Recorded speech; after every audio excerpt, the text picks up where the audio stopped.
पाकिस्तान से अफगानिस्तान हथियारों की मुबैना स्मगलिंग का अफगान दावा बेबुनियाद करार। वजारत इत्तलात ने अफगान प्रोपेगेंडा मुस्तरद कर दिया। कहा कि तालिबान का दावा हक़ाइक़ के मनाफी और तवज्जो हटाने की कोशिश है। अफगानिस्तान में अमरीकी अफवाज का छोड़ा हुआ जदीद असलहा मौजूद है।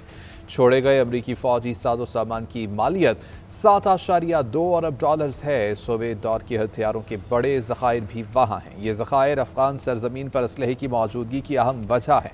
हथियारों को पाकिस्तान से मंसूब करना अलमी तवज्जो हटाने की कोशिश है। दहशत गर्दों को अफगान सरजमीन पर अब भी पनाह हासिल है। ये गिरोह अफगान सरजमीन से पाकिस्तान में हमलों की मनसूबा बंदी करते हैं। अफगान तालिबान बेबुनियाद इल्ज़ामात के बजाय पनाहगाहों के खिलाफ कार्रवाई करें। मक्का मुश्तरका दिफाई मुआहिदा पाकिस्तान, सऊदी अरब और तुर्किया के बिरादराना ताल्लुकात का अक्कास है। ये मुआहिदा कई सालों से जारी मुज़ाकरात और बाहमी राबिताकारी का नतीजा है। इसका मकसद अमन और सलामती को दरपेश चैलेंजेस से निपटना और स्ट्रेटेजिक ताउन मजबूत बनाना है। मिलकर खित्ते में अमन, खुशहाली और इस्तेहकाम के फ़रोग़ की ख्वाहिश को आगे बढ़ाएंगे। नायब वज़ीर-ए-आज़म इसहाक़ डार की दिफाई मुआहदे पर एक्स पोस्ट लिखा कि दिफाई मुआहिदा पहले से मौजूद मुआहिदों को मनसूख या तब्दील नहीं करता। किसी एक मुल्क पर हमला तीनों के खिलाफ जारहियत तस्वुर किया जाएगा। ये अक़वाम मुत्तहिदा के मंशूर के तहत दिफा के फितरी हक़ से हम आहंग है। मुआहिदा किसी मुल्क के खिलाफ नहीं, खित्ते के हर मुल्क के लिए शमूलियत का मौका है। पाक सऊदी अरब तुर्क दिफाई मुआहिदा नेटो तर्ज का है। हमले की सूरत में इत्तेहादी मुल्क मुशावरत से मदद का तरीक़ाकार तय करेंगे। तुर्क वज़ीर ख़ारजा हकान फ़ेदान का दिफाई मुआहिदे पर बयान। कहा कि तुर्क सदर एर्दोगान पाकिस्तान, सऊदी अरब और दिफाई इत्तेहाद को वुसअत देना चाहते हैं। नए दिफाई इत्तेहाद की वज़ारती सतह की कमेटी कायम की जाएगी। जनरल सेक्रेटरीट सऊदी अरब में होगा। मिस्र मुस्तक़बिल में दिफाई इत्तेहाद का हिस्सा बन सकता है। सऊदी वज़ारत ख़ारजा का कहना है कि मुश्तरका दिफाई मुआहिदा खित्ते के किसी मुल्क के लिए ख़तरा नहीं है। इसका मकसद तीनों बानी ममालिक की मुश्तरका दिफाई सलाहियतों को मजबूत बनाना है।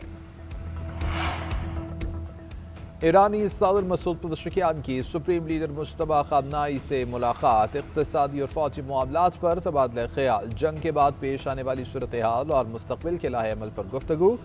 अवामी मुआशी ज़रूरियात पूरी करने, तवानाई और दीगर मसाइल पर भी बातचीत की गई।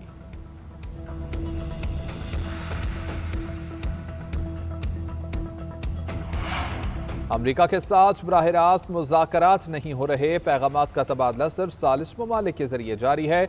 ईरानी वज़ीर ख़ारजा अब्बास अराग़ची का कहना है कि मुज़ाकरात उस वक्त तक शुरू नहीं हो सकते जब तक अमरीका मुआहदे की खिलाफ वर्जी ख़त्म न करे।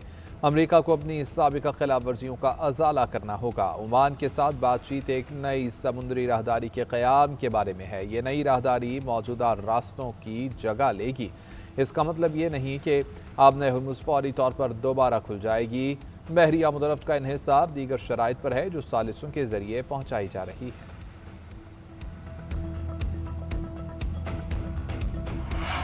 आइन में 2/3 अक्सरियत से सूबे बनाने की गुंजाइश मौजूद है। सूबे बनाने का फैसला पार्लियामेंट में ही होना चाहिए। निज़ाम खराब नहीं है।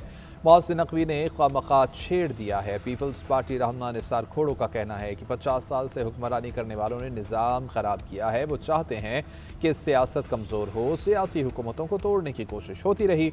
एक वज़ीर आज़म को इसलिए ओहदे से हटाया गया कि उसने अपने बेटे से तनख्वाह नहीं ली। आसिफ अली ज़रदारी ने पार्लियामेंट को सुप्रीम बनाया, 18वीं तरमीम दी जो आज भी मौजूद है। कवर अप साबित हो रहा है, हक़ाइक़ सामने आ रहे हैं। पूरा सिस्टम कंप्रोमाइज था, अब भी पहरा देना होगा, वरना जैसे पहले मुकमुका हुआ दोबारा भी हो सकता है। जिन लोगों ने कवर अप किया उन्हें भी बेनकाब करना होगा।